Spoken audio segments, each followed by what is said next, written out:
नमस्कार, मैं हूँ वंदना, सहायक आचार्य Hindi, government girls college Rajgarh Churu द्वारा चलाई जा रही ऑनलाइन क्लासेस में सभी विद्यार्थियों का स्वागत करती हूँ। विद्यार्थियों, कल के वीडियो में हमने देखा था, उसने कहा था कहानी के बारे में।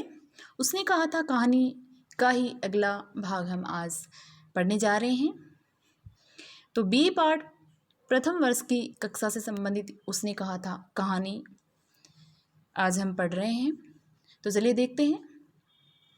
दोपहर रात गई है, अंधेरा है, सन्नाटा छाया हुआ है।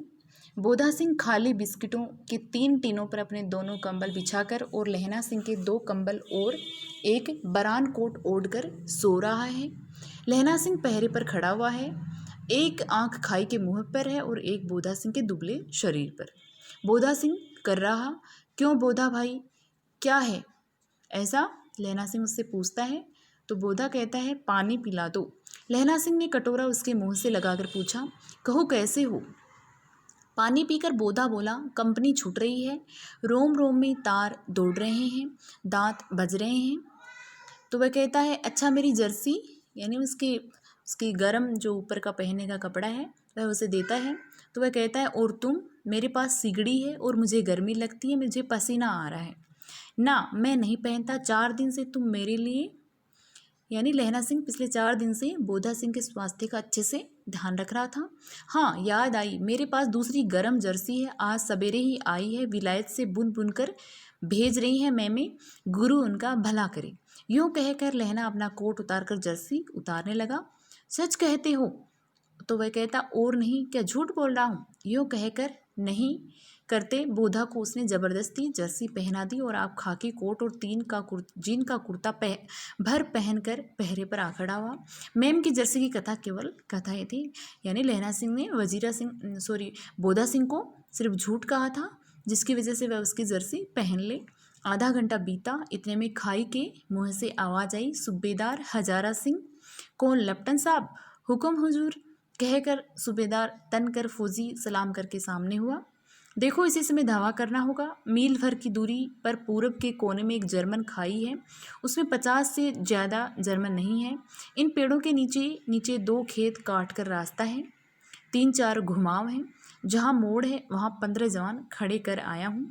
तुम यहाँ 10 आदमी छोड़कर सबको साथ ले उनसे जा मिलो। खंदक छीन कर वहीं जब तक दूसरा हुक्म न मिले डटे रहो, हम यहाँ रहेगा। ऐसा वह इनको हुक्म देता है। जो हुक्म। चुपचाप सब तैयार हो गए। बोधा भी कंबल उतार कर चलने लगा। तब लहना सिंह ने उसे रोका। लहना सिंह आगे हुआ तो बोधा के बाप सूबेदार ने उंगली से बोधा की ओर इशारा किया। लहना सिंह समझकर चुप हो गया। पीछे 10 आदमी कौन रहे, इस पर बड़ी हुज्जत हुई। कोई रहना न चाहता था। समझा बुझाकर सूबेदार ने मार्च किया। लपटन साहब लहना की सिगड़ी के पास मुंह फेर कर खड़े हो गए और जेब से सिगरेट निकालकर सुलगाने लगे। 10 मिनट बाद उन्होंने लहना की ओर हाथ बढ़ाकर कहा, लो तुम भी पियो। आंख मारते मारते लहना सिंह सब समझ गया। मुंह का भाव छिपाकर बोला, लाओ साहब। हाथ आगे करते ही उसने सिगड़ी के उजाले में साहब का मुंह देखा, बाल देखे, तब उसका माथा ठनका। लपटन साहब के पट्टियों वाले बाल एक दिन में ही कहाँ उड़ गए और उनकी जगह कैदियों से कटे हुए बाल कहाँ से आ गए? शायद साहब शराब पिए हुए हैं और उन्हें बाल कटवाने का मौका मिल गया है। लहना सिंह ने जांचना चाहा। लपटन साहब 5 वर्ष से उसकी रेजिमेंट में थे। क्यों साहब, हम लोग हिंदुस्तान कब जाएंगे? तो जवाब आता है, लड़ाई खत्म होने पर।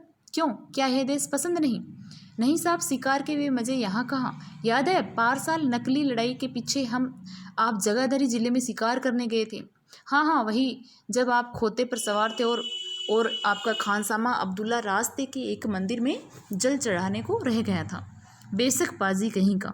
सामने से वह नीलगाय निकली कि ऐसी बड़ी मैंने कभी न देखी थी, और आपकी एक गोली कंधे में लगी और पट्टे में निकली। ऐसे अफसर के साथ शिकार खेलने में मज़ा है। क्यों साहब, शिमले से तैयार होकर उस नीलगाय का सिर आ गया था ना। आपने कहा था कि रेजिमेंट की मेस में लगाएंगे। हाँ, पर मैंने यह विलायत भेज दिया। ऐसे बड़े बड़े सिंह 2-2 फुट के तो होंगे। हाँ, लहना सिंह 2 फुट 4 इंच के थे। तुमने सिगरेट नहीं पिया? पीता हूँ साहब, दिया सलाई ले आता हूँ, कहकर लहना सिंह खंदक में घुसा। अब उसे संदेह नहीं रहा। उसने झटपट निश्चय कर लिया कि क्या करना चाहिए। अंधेरे में किसी सोने वाले से टकराया। कौन? वजीरा सिंह। हाँ। क्यों लहना, क्या कयामत आ गई? जरा तो आंख लगने दी होती। होश में आओ, कयामत आई। लेफ्टिनेंट साहब की वर्दी पहन कर आई है। क्या?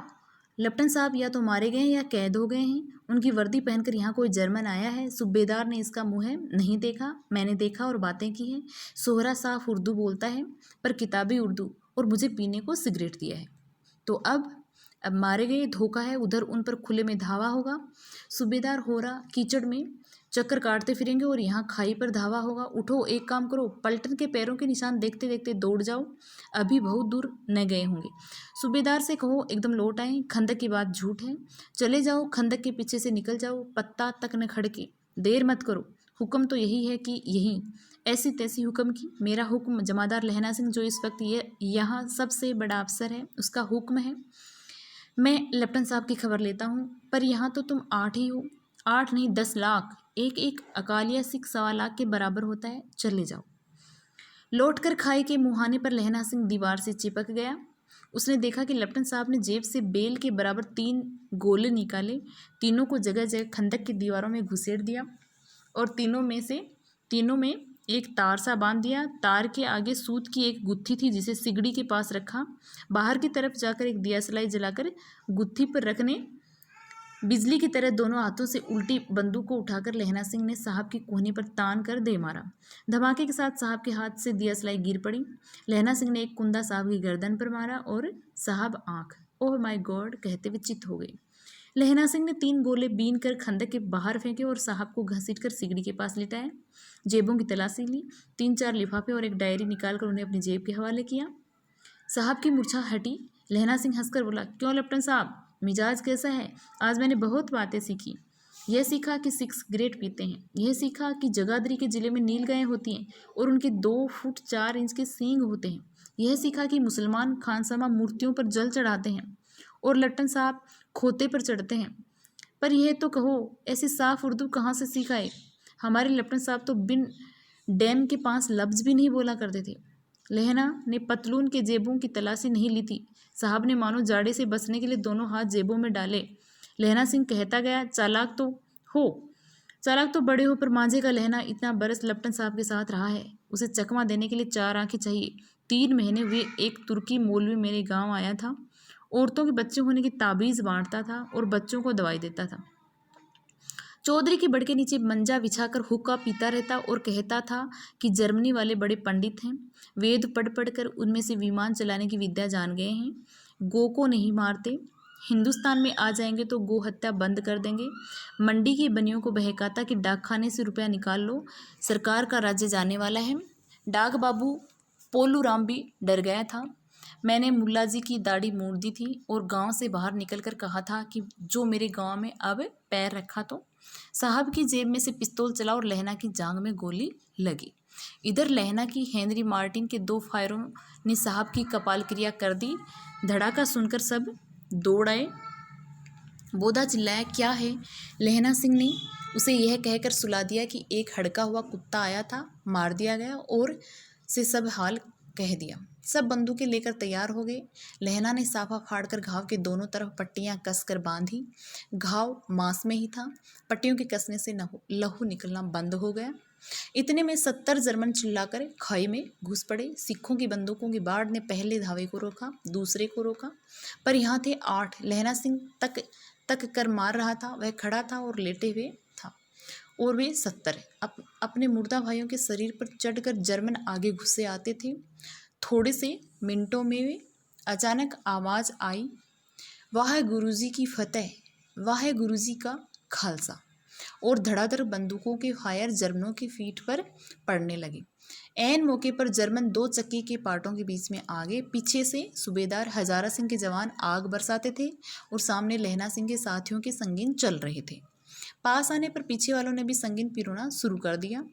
एक किलकारी और, अकाल सिखा दी फौज आई, वाह गुरुजी दी फतेह, वाह गुरुजी जी दा खालसा, सत श्री अकाल पुरख। और लड़ाई खत्म हो गई। 63 जर्मन या तो खेत रहे थे या कर्रा रहे थे। सिखों में 15 के प्राण गए। सूबेदार के दाहिने कंधे में से गोली आर पार निकल गई। लहना सिंह की पासली में एक गोली लगी। उसने घाव को खंदक के गीली मिट्टी से पूर लिया और बाकी का साफा कसकर कमरबंद की तरह लपेट लिया। किसी को खबर न हुई कि लहना को दूसरा घाव, भारी घाव लगा है। लड़ाई के समय चांद निकल आया था, ऐसा चांद जिसके प्रकाश से संस्कृत कवियों का दिया हुआ क्षयी नाम सार्थक होता था। और हवा ऐसी चल रही थी जैसी बाणभट्ट की भाषा में दंत वीणों पदेशाचार्य कहलाती थी। यानी इतनी तेज हवा थी, इतना ठंड थी कि दांतों में कंपकपी छूट रही थी, आवाज़ निकल रही थी। वजीरा सिंह कह रहा था, कैसे मन मन भर फ्रांस की भूमि मेरे बूटों से चिपक रही थी जब मैं दौड़ा दौड़ा सूबेदार के पीछे गया था। सूबेदार लहना सिंह से सारा हाल सुन और कागजात पाकर वे उसकी तुरंत बुद्धि को सराह रहे थे और कह रहे थे कि तू न होता तो आज सब मारे जाते। इस लड़ाई की आवाज़ 3 मील दाहिनी ओर की खाई वालों ने सुन ली थी। उन्होंने पीछे टेलीफोन कर दिया था। वहाँ से झटफट 2 डॉक्टर और 2 बीमार ढोने की गाड़ियाँ चली, जो कोई 1.5 घंटे के अंदर पहुँच गई। फील्ड अस्पताल नज़दीक था, सुबह होते होते वहाँ पहुँच जाएंगे, इसलिए मामूली पट्टी बांधकर एक गाड़ी में घायल लिटाए गए और दूसरी में लाशें रखी गई। सूबेदार ने लहना सिंह की जांघ में पट्टी बंधवानी चाहिए, पर उसने यह कहकर टाल दिया कि थोड़ा घाव है, सवेरे देखा जाएगा।